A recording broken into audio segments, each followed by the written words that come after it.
Okay, CBA Nation, welcome to what I believe is episode 14, but I will have to check back with the notes that I'm sending out to confirm that. We are thrilled to have our first guest on the show, Erin McIntosh, fifth year dyno, graduating this year, had an incredible career up at 2500 University Drive, is our guest. Welcome, Erin.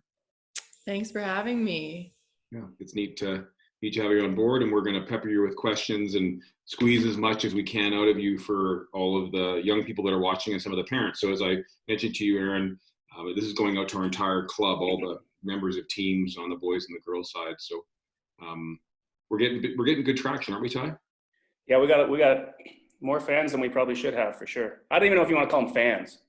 They kind of have to watch because you send them emails and they feel obligated, I think. But we appreciate the love. I would call them critics currently. Yeah, I got a few critics that I get messages from, for sure. And obviously, I'm wearing my colors. We didn't compare notes beforehand.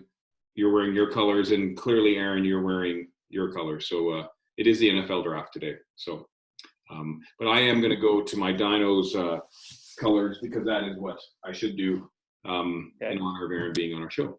There you go. And you'll stay. What pick have you got in the draft today, Ty? Yeah, we got 17. So we're not that bad, but we're not very good. Right in the middle, where you usually get a player that's not very good. So we'll be no better next year than we were this year. There we go. That's music to me. That's what I'm looking for from the government. You guys don't even have a pick. We have a better player than whoever got our pick is going to get. Okay. Anyways, Erin is our guest. Let's get back to her. So Erin, you're a Calgary girl, born and raised, correct? I was actually born in Sydney, Australia, but we moved here when I was so little that pretty much born and raised in Calgary, yeah. Very cool. And then you ended up at William Eberhard High School before you came to UC. And as we were talking about before, I recall I was the athletic director when you came across, and I remember Damio recruiting you and saying, look, there's this young lady who's going to be really good. And she's very good now, but she's got a really good engine, very athletic. And if she works at it, she's going to be an excellent player. And so it's not often, frankly, that the script that a coach kind of presents when they're recruiting somebody plays out to form. And I think it did. And a lot of the questions we're going to ask you are about your journey, frankly. So when you were at Abe, were you just playing high school ball, or did you play some club ball as well? I started playing club, I think it was grade 9, but I wasn't really sure if basketball was going to be my sport or not. And then I played provincial team. I think it was grade 11 was the first year that I played provincial team. Yeah. And then I was actually playing junior dinos, which was a club at the time, which really helped me make the decision to kind of pursue basketball more than I had initially thought that I might. I really was leaning towards track for a while, but basketball ended up winning my heart. And then, so I would play at Abe in the winter, and then in the spring we would play junior dinos and Team Alberta. And what was it about the junior dinos experience, just when you think back, that was a key trigger to making that decision? Well, I hadn't really played with real posts or necessarily like real kind of roles before. So on my team could be the post, could be the point guard, depending on the day. So it really opened my eyes to the way basketball was actually supposed to be with pick and rolls. I didn't know anything, to be honest, about that side of the game and the angles and triangles, and having that level of coaching as well was just such a privilege to be exposed to at that age. Yeah. And what other universities were talking to you about basketball or track? I was talking to a couple of different schools. I mean, it's kind of hard to know who's legitimately interested and who's not, but I definitely was talking to Mount Royal, Lethbridge, U of A, all the Alberta kind of schools. I talked to UVic for a little while, wasn't really sure, and then I didn't really branch out to look out east at all very much. I kind of wanted to stay Canada West, but I'm very happy with where I ended up. Yeah. Well, we're happy you chose U of C for sure.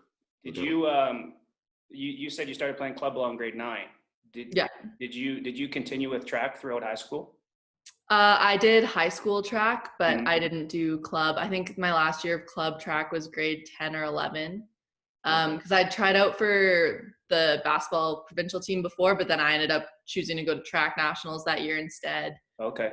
So it was like a bit of a back and forth with me for a while, but yeah, just the way my track coach ended up retiring for a little bit. And so I just didn't really enjoy the sport as much without him. So I ended up kind of going another way with that as well.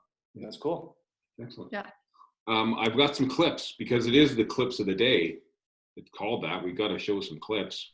So I've got 4 clips, and the purpose for sharing the clips, and Erin, we were talking about this before, is to show the range you have as a player. And in these clips, we're going to see you make 2 threes, play inside a little bit, and then a Euro step for a score. And the good news is you score every time. Yeah, great. It's the greatest package put together ever.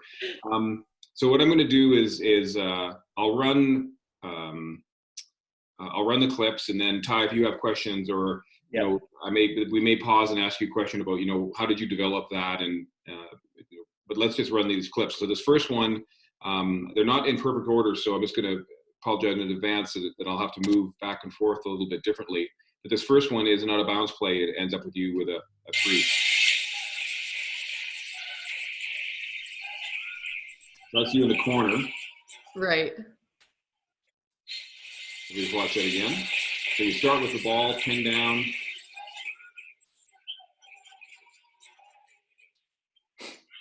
So Erin, let me ask you a question. On your team, what position? Now, did you guys have positions, or were you guys positionless, or?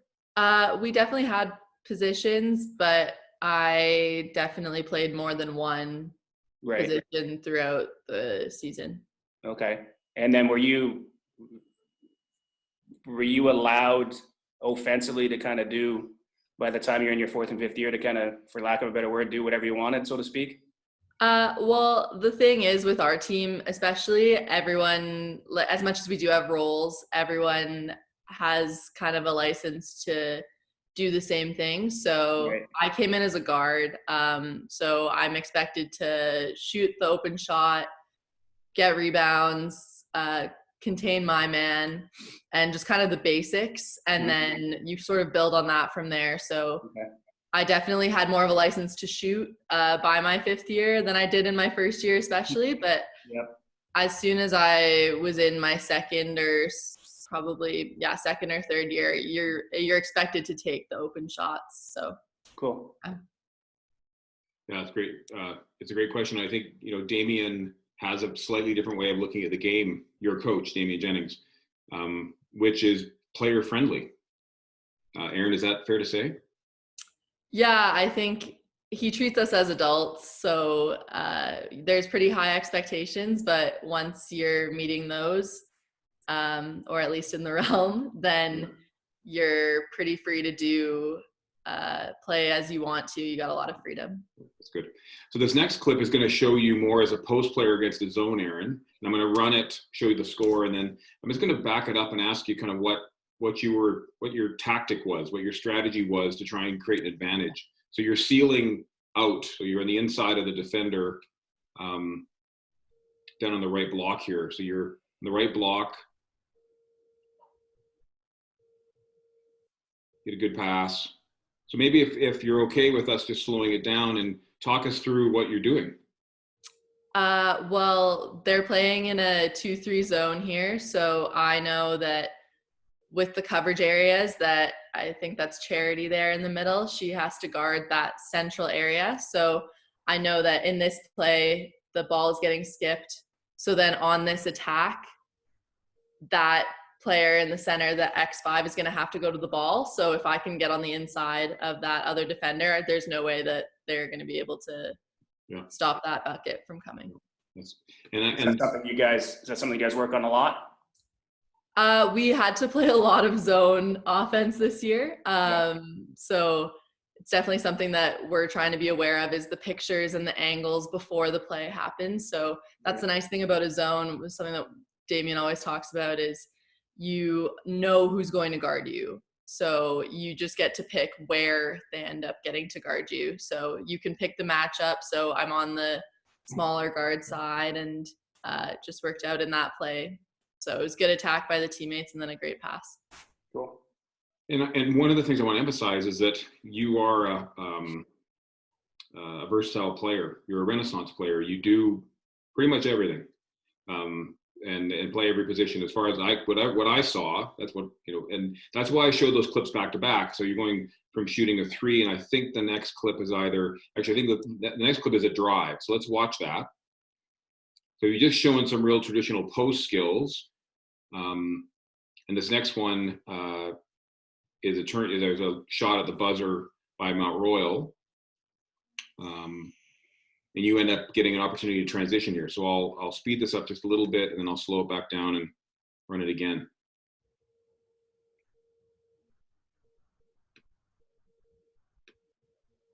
So tell us a little bit about the Euro step and using it to score. Well, I think it's really important to have a lot of different finishes so that you can be pretty adaptable when the time does come. I probably got in trouble for not shooting that one, to be honest with you. Out of the corner?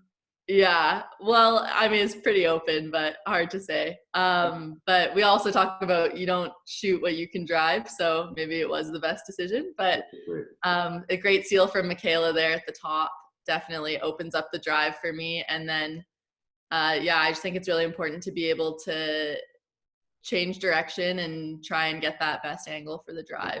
But it's a classic finish with the right hand there on the left side. Were you doing Euro steps at Eberhard? Yeah, not with the half reverse as much, but I definitely have favored the Euro step for a while. How much would you work on that individually? Would you work on that in practice a lot, or is that more individual work outside of practice? Well, I was actually really lucky in high school. Brian Hutton was my coach, and we did a lot of different finishes there. And then we do definitely a lot of finishing work with our assistant coaches, or sometimes with Damien. So it's a lot about just making sure you have that kind of option list, I guess, that you can go to, but it's definitely a considerable amount of work, and then just slowly implementing that into practices and then games, hopefully. For sure. And our last one is you're in red now, and you guys get a stop here, and you're on the far offside wing. Your teammates get you the ball, and you knock a 3 down. And you had said to me before, and I'm just going to break away and go back to our main screen here. Erin, you had mentioned to me one of the things you didn't do as well as you maybe would have liked in high school was shooting the basketball. So we saw you make 2 threes. They look pretty natural. And those who are big fans and go up to the jack a lot, I've seen you knock down lots. I mean, how much work did that take to become super confident and competent at shooting the 3? A significant amount of work, especially just because the 3-point line is that little bit further in university. It makes a big difference. So at first I definitely was much more comfortable from just the corners, just because they were that much closer than at the top of the paint there in that area of the court. But I think that what worked for me a lot was having a shooting coach that we had working with the team. At first it was I really rebuilt it from scratch pretty much. So it's really frustrating because you're starting in so close and you're still missing. You don't really know what's going on, but slowly building out. And I think just taking it slow is super important, and not trying to just go out and be really good at 3s right away, because it doesn't really work like that. Yeah. But yeah, I was just really lucky to have really good coaches that could help break down my shot and help me rebuild it and put that work in to get it to a place where I actually felt confident shooting. That combination of having expertise, but then you got to do the volume of work. Yeah, it was definitely high volume. So get a good playlist, get a good podcast, get on the shooting machine for a couple hours. So it's kind of a nice zen space as well when you have other stuff going on. So that was a big part of even just getting through school for me. If I was stressed out, I knew that the shooting machine was there for me and helped me out. Yeah. So, and obviously, thank you to whoever bought the shooting machine for the UFC, because I know that. In fact, I know who it is, but they will remain nameless. But in case they're watching, thank you. And it can be a basketball question or otherwise, but what do you love about being a Dino? Tell us about that. Being a Dino for me, what was so special about it was just the people that I got to surround myself with. I feel like that made all the difference in my experience, and I wouldn't trade that for anything. Pack the Jack was always really cool, especially because I'd been to it growing up a little bit. So to be a part of that was amazing. But at the end of the day, my experience was made because of the people that I got to surround myself with. And did you have a sense that was going to be part of your experience going in? That was what I actually really did base my decision on with picking a school in the end. Was I was super familiar with Catherine and Matt, who were the assistant coaches at the time. And then Damien, I had quite a few conversations with, but it was really, I also knew some of the girls. Christy, who was at the school at the time, had coached me. Anmol had coached me. Yeah. Brianna Galley, I'd played with her a little bit in high school, and her younger sister, and so I knew their family pretty well. So we became really close. So it was just, I had a feeling we would get along pretty well, but it definitely ended up working out really well for me. Yeah, no kidding. We can tell by the smile on your face when you talk about it. Yeah, it's hard not to smile thinking about them, but yeah. And so I don't know.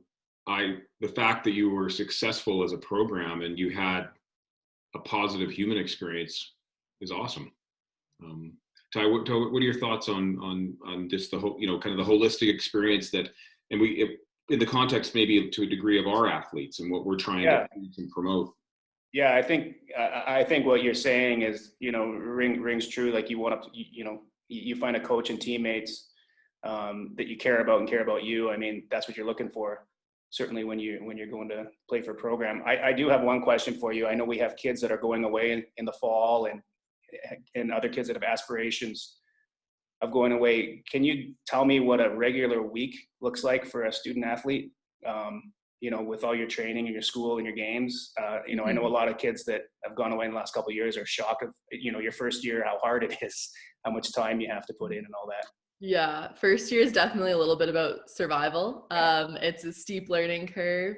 I would say I think we do a little bit more than some other programs might. I know we start earlier than most programs do in the summer, but as far as your average week, we would have Mondays, we would have some kind of lift or strength session. Assuming that it's in regular season, we probably wouldn't practice that day, although this year was a little bit different. But we would have a film session that evening, as well as classes throughout the day. And then you want to get a shoot in at some point, most likely, if you're me, at least. And then Tuesdays, I guess, this year, we would have a shoot that you'd want to try and get in, and then a practice in the evening, as well as classes, obviously. And then Tuesdays, we usually wouldn't have film, but we'd have the scout team in that day. So it'd be kind of a 2-hour evening event. And then Wednesdays, we would have weights again in the morning, try to shoot if you can. If not, that's all right, because there's still classes, practice, and film. And then Thursdays, you're usually traveling. Or there's practice if it's a home game, and then film as well. And then Fridays is usually game day. Try and fit in some school if you can. Make sure you're emailing professors because you're probably missing things. The missed midterms in first year really came back to get me because I thought I would just float on by and it would be fine. And then I realized I had to learn how to study all over again. And then Saturdays playing again with some film in the morning, shoots as well at the gym if it's away. And then Sundays is kind of your come home, travel, and try to get caught up on school to do it all over again the next week. Right on. That's a full week. But Pretty loaded you most wouldn't of the trade it time. for anything, would you? No. How about the spring, summer, Erin? Just generally, what does that look like?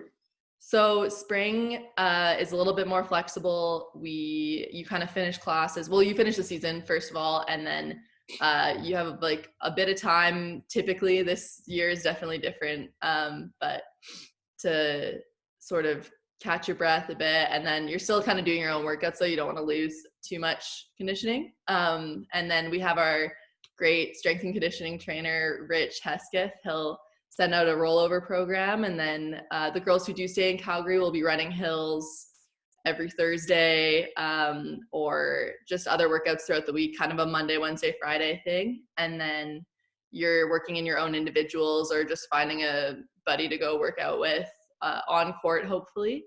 And then in the summers, everyone kind of comes back July 1st usually. And then we're doing the beep test or something that first day to kind of set the stage. And then you kind of go from there into pretty full-on practices. And we usually are coaching camps then as well. So it's a good time for team bonding and to kind of get to know everyone. And then, you work through the summer and we work out quite a bit together. And hopefully there's some exhibition tournaments, or we'll go and just practice straight up till the season. Yeah, it's full on. 12 months of the Yeah, year. for sure. The Damien Jennings way. Yeah. What advice would you give to the young ladies and boys that are watching? And we've got kids in grade 5 all the way to some of the grade 12s that are watching. What advice would you give them about their journey that they're on right now?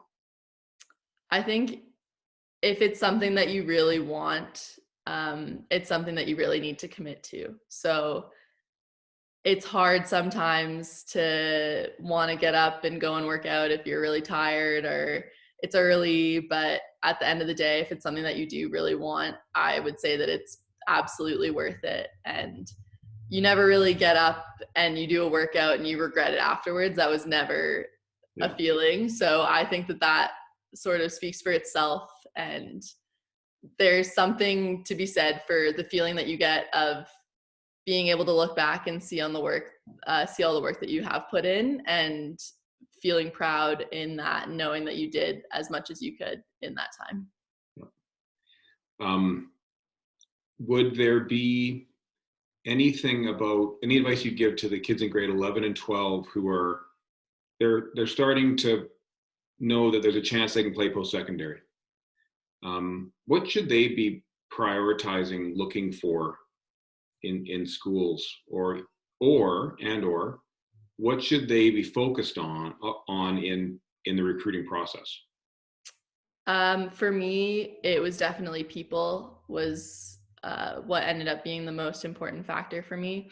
I know a lot of people, like I, for example, didn't want to stay in Calgary particularly badly. I really wanted to kind of get that experience away from home. Yeah. But I think that what's more important than that is who you're going to be surrounded with. And at the end of the day, you are going to make the most out of whatever situation that you do find yourself in. So as stressful as it is, I don't think that you should get too stressed out by it, if that makes sense, because I think that you will try and make the best out of the situation. But people for sure was the biggest one for me. And then the other thing is, I think it's really easy when you're in grade 11 or grade 12 to kind of think, okay, well, who's actually a really good team right now? But that's less important than the coach and where they could take the team once you're on it and once you're a contributing part of it, because maybe you won't be contributing a lot in your first year or your second year, but if by your third, fourth, fifth year, you'll be in a good place, that's a lot more important than how good the team is when you're in grade 11. But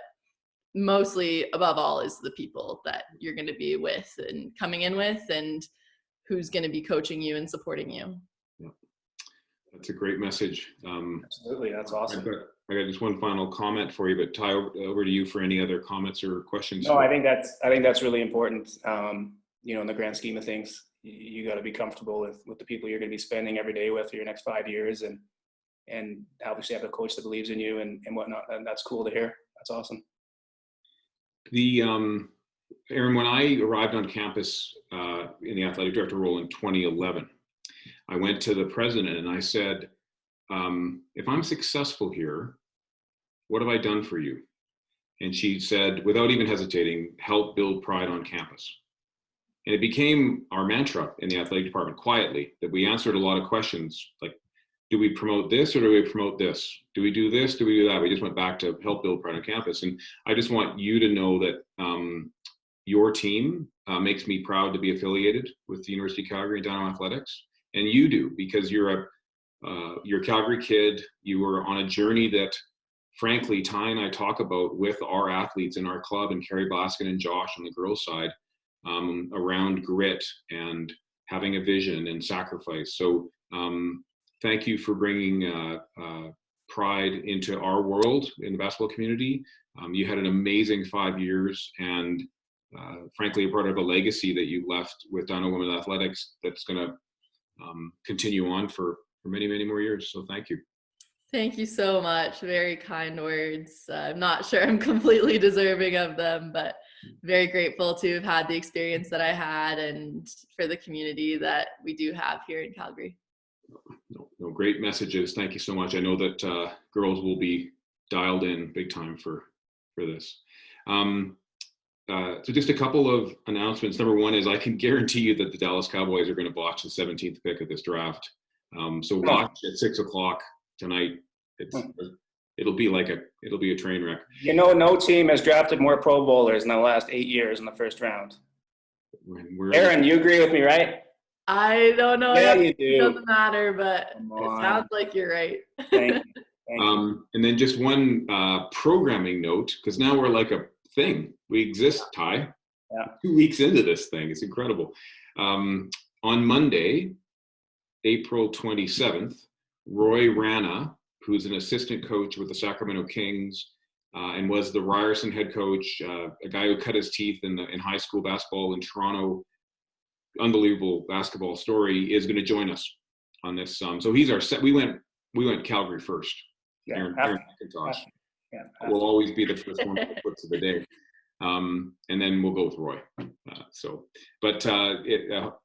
Watch out for that. He's got he'll have some pretty cool stories about what has it been like to go from coaching youth sport into the NBA. So very nice of him to commit to that. Right on. So Erin, thank you so much for giving the time.